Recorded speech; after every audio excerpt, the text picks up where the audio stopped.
So నిన్నటి power point presentation అది హైదరాబాద్లో ఇచ్చినట్లేదు, అమరావతిలో ఇచ్చినట్టు ఉంది.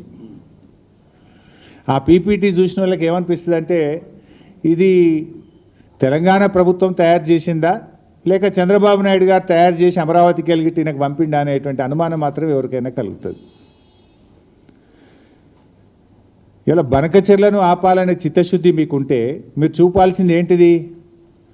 ఆంధ్రప్రదేశ్ ప్రభుత్వం చంద్రబాబు నాయుడు గారు కేంద్రానికి రాసిన లేఖలు, జలవనరుల శాఖకు రాసిన లేఖలు, బనకచెర్లను ఆయన ఏ రకంగా ముందుకు తీసుకుపోతున్నాడో చూపించాలి.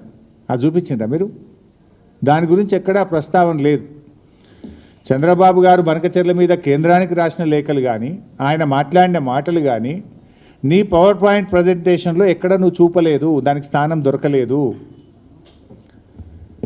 ఇప్పుడు కాళేశ్వరం ప్రాజెక్టును అడ్డుకున్నాడు చంద్రబాబు నాయుడు, పాలమూరు ఎత్తిపోతల పథకాన్ని, దిండి ఎత్తిపోతల పథకాన్ని, తుమ్మిళ్ళ లిఫ్టును, భక్తరామదాస్ లిఫ్టును, ఎన్నో తెలంగాణ ప్రాజెక్టులను నేను అడ్డుకున్నాడు.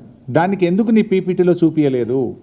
ఆంధ్రప్రదేశ్ ప్రభుత్వము మన తెలంగాణ ప్రయోజనాల్ని ఎలా దెబ్బగొట్టిందో ఒక్క ముక్కనన్నా చూపించినావా నేను?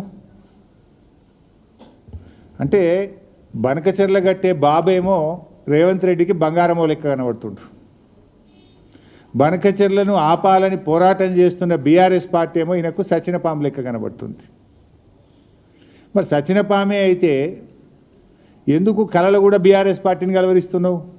అసలు నువ్వు ఉపన్యాసం ఇస్తే కేసీఆర్ పేరెత్తకుండా బీఆర్ఎస్ గురించి మాట్లాడకుండా ఎన్నడన్నా ఒక ఉపన్యాసం మాట్లాడతావా నువ్వు? అసలు